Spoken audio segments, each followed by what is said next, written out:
I learned this, at least by my experiment, that if one advances confidently in the direction of his dreams and endeavors to live the life which he has imagined, he will meet with a success unexpected in common hours. Rather than love, than money, than fame, give me truth.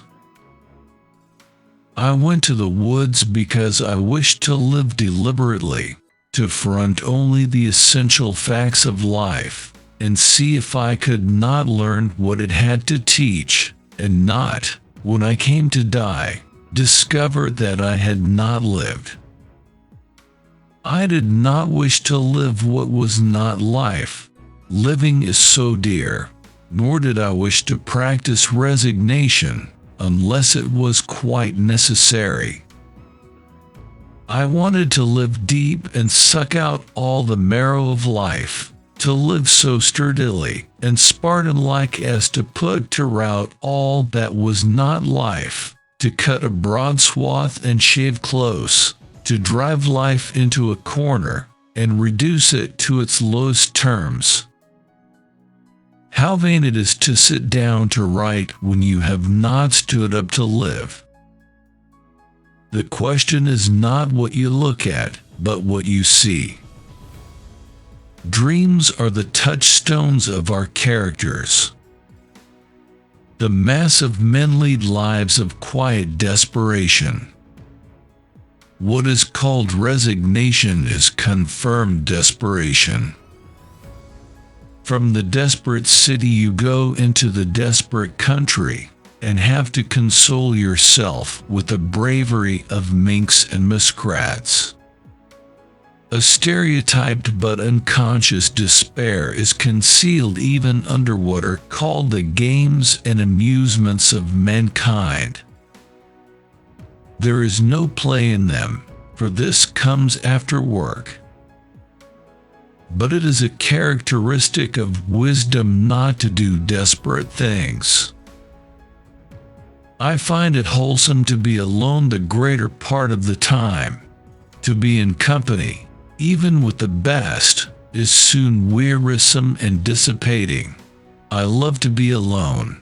I never found the companion that was so companionable as solitude. You must live in the present.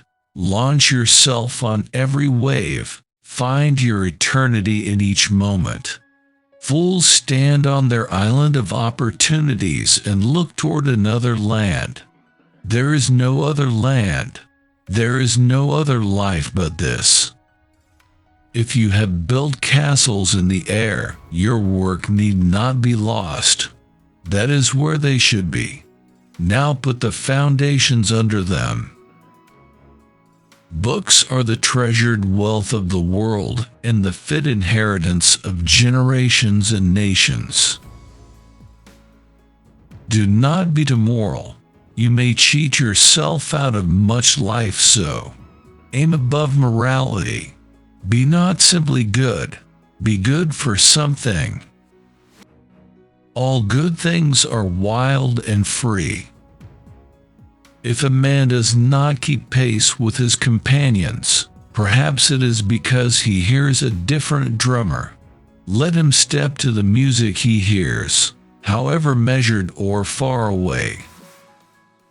I went to the woods because I wished to live deliberately. Our life is frittered away by detail. Simplify, simplify. We need the tonic of wildness, at the same time that we are earnest to explore and learn all things. We require that all things be mysterious and unexplored, that land and sea be indefinitely wild, surveyed and unfathomed by us because unfathomable. We can never have enough of nature. Live in each season as it passes. Breathe the air, drink the drink, taste the fruit, and resign yourself to the influence of the earth.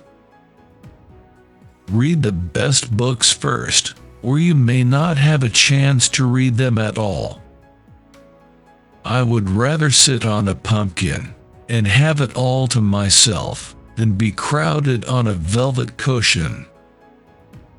I learned this, at least by my experiment, that if one advances confidently in the direction of his dreams and endeavors to live the life which he has imagined, he will meet with a success unexpected in common hours.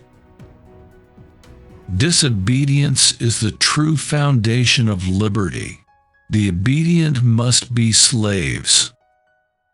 The greatest compliment that was ever paid me was when one asked me what I thought, and attended to my answer. As if you could kill time without injuring eternity. Nothing makes the earth seem so spacious as to have friends at a distance. They make the latitudes and longitudes. I was not born to be forced. I will breathe after my own fashion. Let us see who is the strongest. Things do not change. We change. There is no remedy for love but to love more.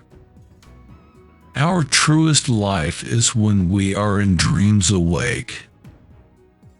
The cost of a thing is the amount of what I will call life which is required to be exchanged for it, immediately or in the long run. Not till we are lost, in other words, not till we have lost the world, do we begin to find ourselves and realize where we are and the infinite extent of our relations.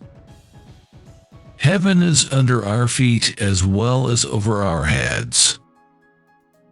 If we will be quiet and ready enough, we shall find compensation in every disappointment. Any fool can make a rule, and any fool will mind it.